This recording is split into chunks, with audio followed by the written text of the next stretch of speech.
இன்னொரு மெத்தடும் இருக்குது. The second method is reverse method. Reverse method என்னடா புதுசாக இருக்கே, என்ன சொல்கிறாங்கன்னு சொல்லி நினைக்கிறீங்க. ஸோ ரிவர்ஸ் மெத்தட்னா என்னது, ஃபஸ்ட்டு நீங்கள் ஷாம்பு போட்டதுக்கப்புறம் தான் கண்டிஷ்னர் அப்ளை பண்ணுறீங்க. பட் இது அப்படி கிடையாது. நீங்கள் என்ன பண்ணலாம், ஃபஸ்ட்டு வந்து கண்டிஷ்னர் எடுத்துகிட்டு உங்கள் ட்ரை ஸ்கால்ப்லேயே நார்மலாக நீங்கள் எப்போவுமே வெட் பண்ணுறீங்களா அதே மாதிரி வெட் பண்ணிவிட்டு கண்டிஷ்னர் எடுத்துகிட்டு you can apply your hair completely மேலேருந்து கீழே வரைக்கும் நல்லா அப்ளை ஹேர் பண்ணுங்கள். பட் இதுலேயும் அதே மாதிரி தான், don't use the conditioner in your ஸ்கால்ப்பை விட்டு தான் நீங்கள் கண்டிஷன் அப்ளை பண்ணணும்.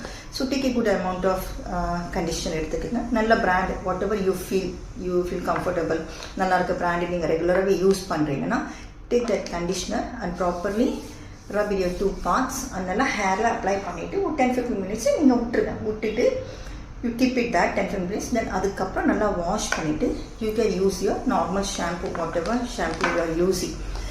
மேபி சில பேருக்கு ரொம்ப ஆயிலி ஸ்கால்ப் இருக்கும், ஆயிலியாகவே நல்லா ஆயிலி இருக்கிற மாதிரி இருக்கும், வாஷ் பண்ண மாதிரி தெரியலன்னா கூட you can use one more time shampoo போட்டு நல்லா வாஷ் பண்ணி எடுத்துக்கோங்க.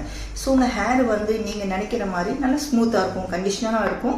And this goes good for oily hair இருக்கிறவங்களுக்கு இது ரொம்ப பெஸ்ட்டாக சூட் ஆகும். செகண்ட் வந்து டேண்ட்ரஃப் இருக்கிற ரொம்ப ஸ்கால்ப் இச்சி ஆகுது, அவங்களுக்குமே இந்த மெத்தட் ரொம்ப பெனிஃபிட்டாக இருக்கும்.